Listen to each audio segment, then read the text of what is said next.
ज्योतिष भी सावन सोमवार पर देवों के देव महादेव के निमित्त व्रत रखने की सलाह देते हैं। इससे कुंडली में अशुभ ग्रहों का प्रभाव समाप्त हो जाता है। साथ ही साधक को मनोवांछित फल की प्राप्ति भी होती है। अगर आप भी मनचाही मुराद पाना चाहते हैं तो सावन के अंतिम सोमवार पर ये उपाय जरूर करके देखें। आपको इसका लाभ अवश्य प्राप्त होगा। ओम नमः शिवाय। जय श्री कृष्णा। आप सभी का सनातन धर्मसार चैनल पर बहुत बहुत स्वागत है। मित्रों, सावन के महीने में विधि विधान से शिव परिवार की पूजा अर्चना की जाती है। यह महीना भगवान शिव को पूर्णतया समर्पित होता है। सनातन धर्म में शास्त्रों में निहित है कि सावन का महीना भगवान शिव को अति प्रिय है।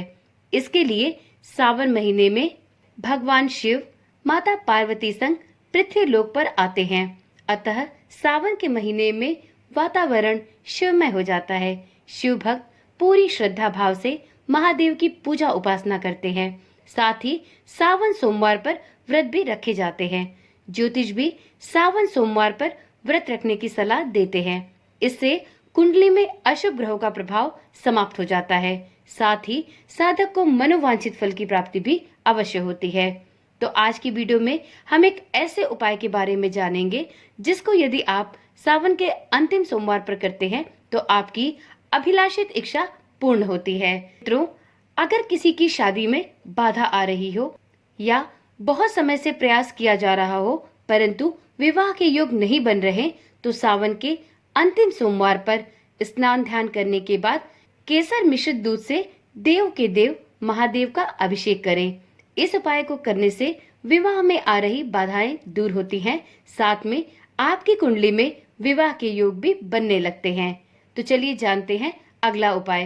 मित्रों, यदि आप अपने मनचाहे जीवन साथी को पाना चाहते हैं तो सोमवार के दिन विधि विधान से भगवान शिव की पूजा अवश्य करें। साथ ही सावन के अंतिम सोमवार पर किसी भी जरूरतमंद व्यक्ति को दूध, दही, सफेद वस्त्र, मखाना और सफेद मिठाई का दान करें।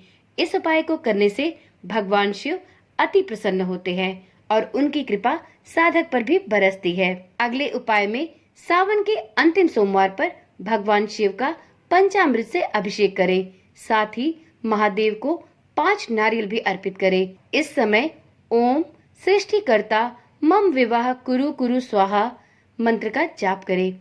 इस उपाय को करने से भी विवाह में आ रही सभी बाधाएं दूर होती हैं और साथ में मनचाहे जीवन साथी की तलाश भी पूरी होती है।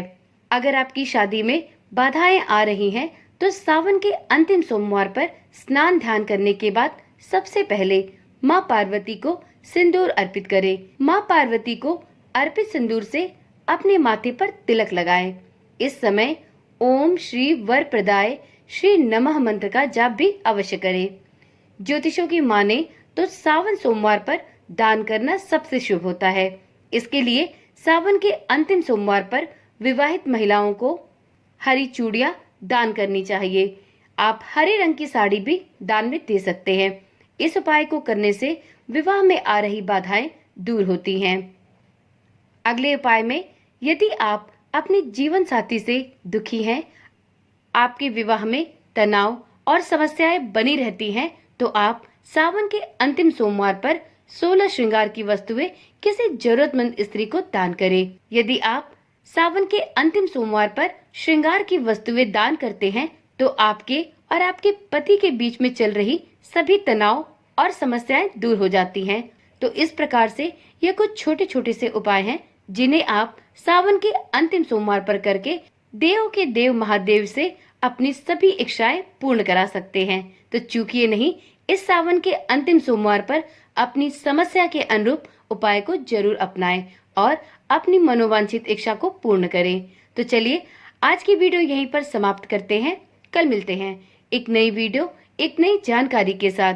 इस चैनल पर धर्म कर्म से संबंधित सभी जानकारियां दी जाती हैं। साथ में सभी व्रत त्योहारों की कथाएं और उनकी शुभ तिथियां और मुहूर्त के बारे में भी बताया जाता है।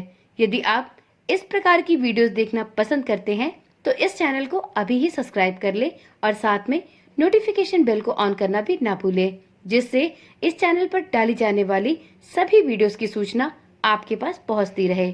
ओम नमः शिवाय। जय श्री कृष्णा। राधे राधे।